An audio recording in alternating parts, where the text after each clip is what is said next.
Smartly দেয় না। তথ্য প্রযুক্তির উন্নয়নের কারণে বাংলাদেশ ব্যাংক থেকে কোটি কোটি ডলার চলে গেছে।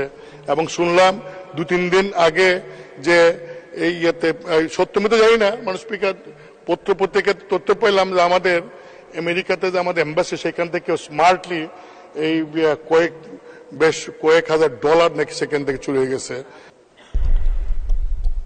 ধন্যবাদ মাননীয় প্রতিমন্ত্রী। দাবি নম্বর 25-এর ওপর 4 জন মাননীয় সংসদ সদস্য ছাঁটাই প্রস্তাব দিয়েছেন। আমি এখন তাদেরকে ছাঁটাই প্রস্তাব উত্থাপনের আহ্বান জানাচ্ছি। মাননীয় বিরোধী দলীয় চিফ হুইপ জনাব মোহাম্মদ মুজিবুল হক, কিশোরগঞ্জ 3 মিনিট। মাননীয় স্পিকার, আপনাকে ধন্যবাদ। মাননীয় স্পিকার, আমি এই প্রস্তাবে অর্থাৎ তথ্য প্রযুক্তি যোগাযোগ বিভাগ বিষয়ে আলোচনা উত্থাপনকল্পে হিসাবের খাতা 128 তথ্য যোগাযোগ প্রযুক্তি বিভাগ শিরোনামাধীন প্রতিষ্ঠান দাবি হইতে 500 টাকা হ্রাস করা হোক প্রস্তাব দিয়েছি। মাননীয় স্পিকার, এটাও আমার একটা প্রতিবাদ। মাননীয় স্পিকার, আপনার মাধ্যমে মাননীয় মন্ত্রী মহোদয়কে বলবো যে লার্নিং এই যে প্রকল্প, এই প্রকল্পগুলিটা সঠিকভাবে চলছে কিনা একটু ভালো করে খবর নেবেন। কারণ এই প্রকল্পে যে লার্নিং এর যে বিষয়টা, সেটা যারা লার্নিং করতে আসে তারা বেশিরভাগই এটা আত্মস্থ করতে পারে না। এখানে অনেক অপব্যয় হচ্ছে বলে আমি যতটুকু আমি খবর নিয়েছি।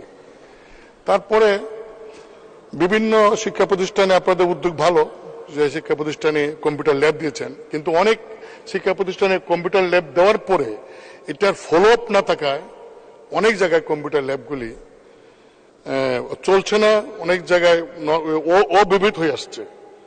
এই সমস্ত বিষয়গুলি যদি দেখেন, কারণ আপনি একজন স্মার্ট মিনিস্টার, স্মার্টলি চলেন এবং স্মার্টলি দেয় না। তথ্য প্রযুক্তির উন্নয়নের কারণে বাংলাদেশ ব্যাংক থেকে কোটি কোটি ডলার চলে গেছে।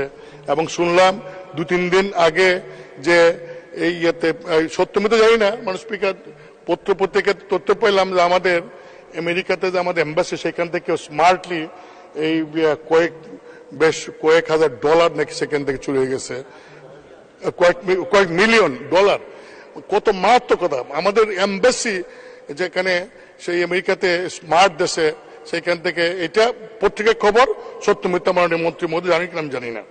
তবে মাননীয় স্পিকার, আমি মাননীয় মন্ত্রী মহোদয়কে ওনার মন্ত্রণালয়ে যে অনিয়ম কেমন হয় তার একটা এই দৃষ্টান্ত আমি দিচ্ছি। মাননীয় প্রধানমন্ত্রীর নামে আপনারা একটা ইয়ে করেছেন, এই আইটি পার্ক করেছেন, আইটি পার্ক যশোরে। দেশের দক্ষিণ পশ্চিমাঞ্চলে আইটি শিল্পের বিকাশ ও উদ্যোক্তা সৃষ্টির লক্ষ্য নিয়ে 2017 সালে যশোরে Sheikh Hasina software technology park প্রতিষ্ঠা করেছে সরকার। কিন্তু এই প্রতিষ্ঠান মাত্র 5 বছরের মধ্যে সেই লক্ষ্যের পথ হারিয়েছে। 26 জানুয়ারি পার্কটির ব্যবস্থাপনার দায়িত্বে থাকা কোম্পানি টেকসিটি বাণিজ্যিক উদ্দেশ্যে পার্কে একটি 3 স্টার হোটেল অ্যান্ড রিসোর্ট তৈরি করেন। সংসদ অভিযোগ, এই পদক্ষেপ আইটি পার্কের ব্যবসায়িক পরিবেশকে নষ্ট করবে, উদ্যোক্তাদের সেখানে বিনিয়োগ করতে নিরুৎসাহিত করবে।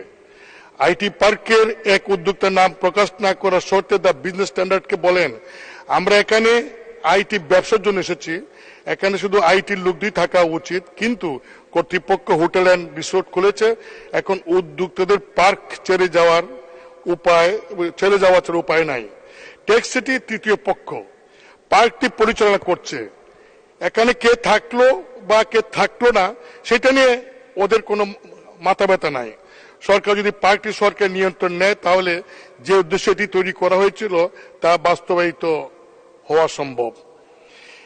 এদিকে টেকসিটি কর্মকর্তারা বলেন তারা তাদের ক্ষতি পুষিয়ে নিতে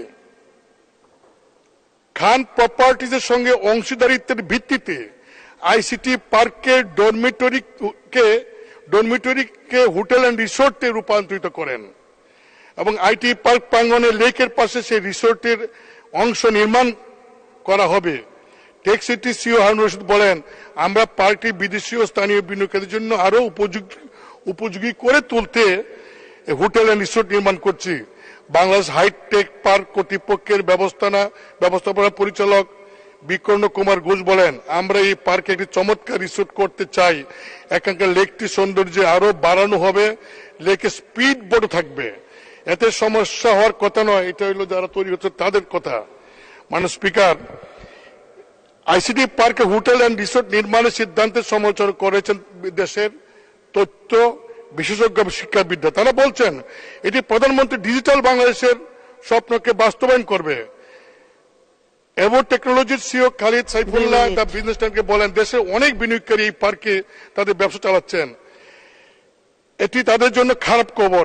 এটি দেশের প্রথম সফটওয়্যার প্রযুক্তি পার্ক। এই পার্কে যদি হোটেল এন্ড রিসোর্টে পরিণত হয় তাহলে সেটা অবশ্যই একটা বড় ভুল হবে। আইসিটি পার্ক প্রতিষ্ঠার সঙ্গে সংশ্লিষ্ট ছিলেন সাবেক শিক্ষা সচিব নজরুল ইসলাম খান। তিনি বলেন, আইসিটি পার্কটি বিয়ের অনুষ্ঠানে আয়োজনে ব্যবহার করা হচ্ছে, এটা খুবই দুঃখজনক। এখানে হোটেল এন্ড রিসোর্ট চালু করাও গ্রহণযোগ্য নয়। যশোরের বিজ্ঞান ও প্রযুক্তি বিশ্ববিদ্যালয়ের উপাচার্য অধ্যাপক আনোয়ার হোসেন বলেন, প্রধানমন্ত্রী নাম অনুসারে এটি দেশের প্রথম সফটওয়্যার টেকনোলজি পার্ক। তথ্য প্রযুক্তি খাতের উন্নয়নে এটি আইটি পার্ক হিসাবেই থাকা উচিত। মাননীয় স্পিকার, পার্ক কর্তৃপক্ষ এখন আইসিটি উদ্যোক্তাদের জন্য বিনিয়োগ বান্ধব পরিবেশ তৈরির চেয়ে জন্মদিন সহ নানা সামাজিক অনুষ্ঠান আয়োজনের জন্য ব্যস্ত রয়েছেন। ফলে ইতিমধ্যে অনেক উদ্যোক্তা পার্ক ছেড়ে চলে গেছেন এবং যারা এখন আছেন তারাও থাকতে হিমশিম খাচ্ছেন। নাম প্রকাশ না করার সত্ত্বে এই উদ্যোক্তা বলেন, পার্কের ক্যাফেটেরিয়া অডিটোরিয়াম রয়েছে, এর বেশিরভাগ সময় প্রযুক্তি সম্পর্কে সেমিনারের চেয়ে বিয়ের অনুষ্ঠানের এবং সামাজিক অনুষ্ঠানের আয়োজন করা হয়। পার্কটি বিদেশিদের আকৃষ্ট করতে পুরোপুরি ব্যর্থ হয়েছে। অথচ এই পার্ক প্রতিষ্ঠা অন্যতম উদ্দেশ্য ছিল এটি। একটি মাত্র বিদেশি কোম্পানি এখানে বিনিয়োগ করেছিল, গত বছর সেই কোম্পানি পার্ক ছেড়ে চলে গেছে। হাইটেক পার্ক কর্তৃপক্ষের সঙ্গে প্রাথমিকভাবে চুক্তিবদ্ধ 33টি কোম্পানির মধ্যে 22টি কোম্পানি ইতিমধ্যে ব্যবসা বন্ধ করে দিয়েছে, বাকি 11টি কোম্পানি বেশিরভাগই টিকে থাকার লড়াই চলছে। টেক সিটি কর্মকর্তা জানান, পোস্টপোর্টের জন্য আইটি পার্ক জায়গা বরাদ্দ করা হয়েছে। এর মধ্যে বর্তমানে 68 কোম্পানি পরিচালনা করছে। এর মধ্যে 9টি কোম্পানি সফটওয়্যার তৈরি এবং বিপণনের সঙ্গে জড়িত। উদ্যোক্তারা জানান, প্রথমে পার্কে জায়গা বরাদ্দের জন্য পরিবেশ বাংলাদেশ হাইটেক পার্ক কর্তৃপক্ষের সঙ্গে চুক্তি করেছিল, কিন্তু পার্কটি তৃতীয় পক্ষ পরিচালনা করবে। এইটা এই যাদেরকে অ্যালটমেন্ট দেওয়া হয়েছে। শেষ করবেন, 1 মিনিট। 2 মিনিট। পার্কের আয়ের মাত্র 18% সরকার পাবে, বাকি 82% পাবে লেক সিটি, এই যে টেক সিটি। মাননীয় মন্ত্রী, প্রধানমন্ত্রীর নামে আপনাদের পার্ক করছেন আইটি পার্ক, সেখানে হোটেল ম্যানেজমেন্ট, বিয়ের অনুষ্ঠান হবে, সামাজিক অনুষ্ঠান হবে, এটা কি করে হয়? আবার ব্যবস্থাপনা আপনারা করলে সমস্যাটা কোথায়? একটা থার্ড পার্টিকে দিচ্ছেন, যারা এটি ইনকাম করে 18% আপনারা পাবেন আর বাকিরা তারা পাবে। এই জিনিসটা আমি তো মনে করি সত্যি হয়ে থাকে তাহলে মাননীয় প্রধানমন্ত্রীর নামটা ব্যবহার করে আপনারা অপমান করেছেন। ধন্যবাদ মাননীয় স্পিকার। ধন্যবাদ মাননীয় বিরোধী দলীয় চিফ হুইপ। আমি এখন মাননীয় সদস্য জনাব হাফিজ উদ্দিন আহমেদ ঠাকুরগাঁ 3 কে অনুপস্থিত। মাননীয় সদস্য জনাব পঙ্কজনাথ বরিশাল 4, 2 মিনিট। স্পিকার, মাননীয় স্পিকার আপনাকে ধন্যবাদ।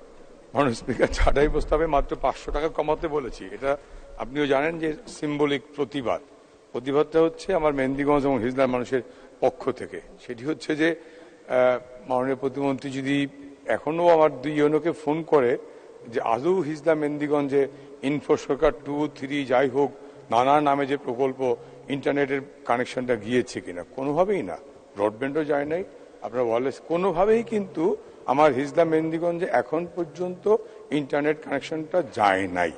এটা হচ্ছে প্রথম কথা। আমরা অর্থ বরাদ্দ দিচ্ছেন, 1000 কোটি টাকা নিচ্ছেন, কাজ করছি, শেখ রাসেল ডিজিটাল ল্যাব হচ্ছে, কাজ যে হচ্ছে না তা না, কিন্তু দোয়েলের বাক্স খুললে যদি চাইনিজ কম্পিউটার পাওয়া যায় এবং সেই কারণে বন্ধ করতে হয়, তাহলে এটা কি অপচয় না দুর্নীতি? তারপরে ব্যবস্থাটা কে নিলেন পার্লামেন্ট জানতে চায়। দোয়েলের বাক্স খোলার পরে নাম বললে আপনি দোয়েল মন জয় করলেন, আমরা তালে দিলাম, খুশি। আপনি গিয়ে খুললেন মাননীয় মন্ত্রী, দেখলেন চাইনিজ পচা মাল, বন্ধ করে দিলেন। শেখ রাসেল ডিজিটাল নামে যে কম্পিউটারগুলো দিয়েছেন আদৌ কি কাজ হচ্ছে না জং পড়ে গেছে? জিজ্ঞেস করেন 350 এমপিকে। আপনিও যান মাননীয় স্পিকার, আপনার কনস্টিটুয়েন্সিতে খোঁজ নেন। ডাক বিভাগের আধুনিকায়নের নামে পত্রিকায় আপনিও পড়েছেন, আমিও পড়েছি, দুর্নীতির প্রমাণ মিলেছে ডাক বিভাগের ডিজি ছুটিতে। ব্যবস্থা কি? কথাটা হচ্ছে যে এই বিষয়গুলো যদি অ্যাড্রেস করতে না পারি, মাননীয় প্রধানমন্ত্রী সারাদিন দুর্নীতির বিরুদ্ধে জিরো টলারেন্স ঘোষণা করছেন, আমরা দেখছি। বললাম দোয়েলের বিরুদ্ধে, দোয়েলের বাক্স খোলে চাইনিজ কম দামে কম্পিউটার পেলেন, তাদের বিরুদ্ধে কি ব্যবস্থা নেওয়া হলো আমরা কি জানি? 2 মিনিট। ডাক বিভাগের হাজার হাজার একর সম্পত্তি রয়ে গেছে। প্রত্যেকটা উপজেলায় কিন্তু গুরুত্বপূর্ণ জায়গায় ডাক বিভাগের এবং TNT, telephone office, post office স্থাপনা আছে, ভবন আছে, জমি আছে। এগুলো কি ওই রেলের মতো, পাটকলের মতো ব্যাহত হয়ে যাবে? গত 10 বছরে 15 বছরে যখন এই মোবাইল যুগের আমরা ঢুকে গেলাম, তখন ল্যান্ড ফোনের যুগ আর নেই, বা ডাক বিভাগের মাধ্যমে চিঠিপত্রে লেনদেনও কমে গেছে। সেই জমিগুলোর অবস্থা কি? টিএনটি এবং পোস্ট অফিসের জমিগুলো যেন রেলের মতো অথবা পাটকলের মতো ওই বেহাত না হয়ে যায়, সেগুলোকে যত্নআত্তি করে রাখা অথবা একটা সরকারি নিয়ন্ত্রণে নিয়ে আসা। আমি আমার কনস্টিটুয়েন্সিতে মাননীয় স্পিকার আপনিও দেখবেন, হিজলা মেহেন্দিগঞ্জে পোস্ট অফিসের জায়গাগুলো একেবারে যে যার মতো দখল করে নিচ্ছে। টিএনটি অফিসের জায়গাগুলো সেই টাওয়ার বলেন বা বিল্ডিং বলেন একেবারে অযত্ন অবহেলায়, গরুও নাই, ছাগলও নাই, মানুষ তো নাই। আদৌ কি পোস্ট অফিসে পোস্ট মাস্টার আছেন? টিএনটি অফিসে কোনো অপারেটর আছেন? কোনো জবাবদিহিতা মাননীয় স্পিকার নাই। কাজেই উনি বরাদ্দ চাচ্ছেন, সংখ্যাগরিষ্ঠতার জোরে পাশও হয়ে যাবে, কিন্তু এই যে সরকারি অর্থের অপচয়, দুর্নীতি, তার বিরুদ্ধে যদি ব্যবস্থা না নেওয়া হয়, শুধু সংখ্যাগরিষ্ঠতার জোরে যদি আমরা বরাদ্দ দিয়েই দেই, তাহলে সরকারি অর্থের, জনগণের অর্থের লুটপাট হচ্ছে। মাননীয় স্পিকার, আমি সে কারণে বলেছি 500 টাকা কমিয়ে এই প্রতিবাদটা জানালাম। ধন্যবাদ মাননীয় স্পিকার। ধন্যবাদ মাননীয় সদস্য। মাননীয় সদস্য জনাব মোহাম্মদ হামিদুল হক খন্দকার, কুড়িগ্রাম 2 মিনিট। মাননীয় স্পিকার, আপনাকে ধন্যবাদ। মাননীয় স্পিকার, বর্তমান সরকারের সবচেয়ে সফল বিভাগ হল তথ্য ও যোগাযোগ প্রযুক্তি বিভাগ। ডিজিটাল বাংলাদেশ থেকে স্মার্ট বাংলাদেশের অগ্রযাত্রা তথ্য প্রযুক্তির ফসল। আজকের বাংলাদেশের উন্নয়নে প্রতিটি সেক্টর তথ্য প্রযুক্তির সওয়াল রয়েছে। শিক্ষা, স্বাস্থ্য, কৃষি ইত্যাদি ক্ষেত্রে রয়েছে ডিজিটাল প্রযুক্তির অভাবনীয় সাফল্য। বিশেষ করে আমি একজন চিকিৎসা হিসেবে চিকিৎসা সেবা প্রদান করে রোগ নির্ণয় এবং চিকিৎসা গবেষণা তথ্য প্রযুক্তি ব্যবহারে একজন কর্মী হিসেবে গর্ববোধ করি। এই জন্য আমি গণপ্রজাতন্ত্রী বাংলাদেশ সরকারের মাননীয় প্রধানমন্ত্রী দেশরত্ন শেখ হাসিনা এবং মাননীয় তথ্য প্রযুক্তি উপদেষ্টা সজীব জয়েদকে আন্তরিক ধন্যবাদ জানাচ্ছি। এই বিভাগের জন্য যে অতিরিক্ত মন্ত্রী দাবি করা হয়েছে সেটা আসলে খুব বেশি কিছু না, এটা একেবারে অযৌক্তিক না, তবে এর ব্যাখ্যা থাকা প্রয়োজন ছিল। মাননীয় স্পিকার, আপনার সাথে মাননীয় প্রধানমন্ত্রীর সাথে আমাদের উত্তরবঙ্গে তথা রংপুর বিভাগ মানুষের একটা গভীর সম্পর্ক রয়েছে। আপনি জানেন আমার নির্বাচনী এলাকা কুড়িগ্রাম 2 সদর, ফুলবাড়ী ও রাজারহাট উপজেলা নিয়ে গঠিত। এই এলাকার অত্যন্ত নদী ভাঙন প্রবণ, দরিদ্রপীড়িত এবং শিক্ষা পিছিয়ে আছে তথ্য যোগাযোগ প্রযুক্তির ব্যবহারও। উন্নয়নের মূলধারা কুড়িগ্রামে সংযুক্ত করতে হলে তথ্য প্রযুক্তির প্রসার বিকল্প নেই। তাই কুড়িগ্রাম জেলার সদরে Sheikh Kamal IT training incubation centre ও বঙ্গবন্ধু হাইটেক পার্ক, ফুলবাড়ী ও রাজারহাট উপজেলার জয় আইটি ট্রেনিং সেন্টার এবং শিক্ষা প্রতিষ্ঠানগুলিতে শেখ রাসেল ডিজিটাল ল্যাব জরুরি স্থাপন সহ বিশেষ প্রকল্প গ্রহণ করা প্রয়োজন। আমি মনে করি তথ্য ও যোগাযোগ প্রযুক্তি বিভাগের মাননীয় মন্ত্রী এই বিষয়টি সদয় বিবেচনা নিয়ে আমার অবিরত জনপদের মনোযোগী হবেন। ধন্যবাদ মাননীয় স্পিকার।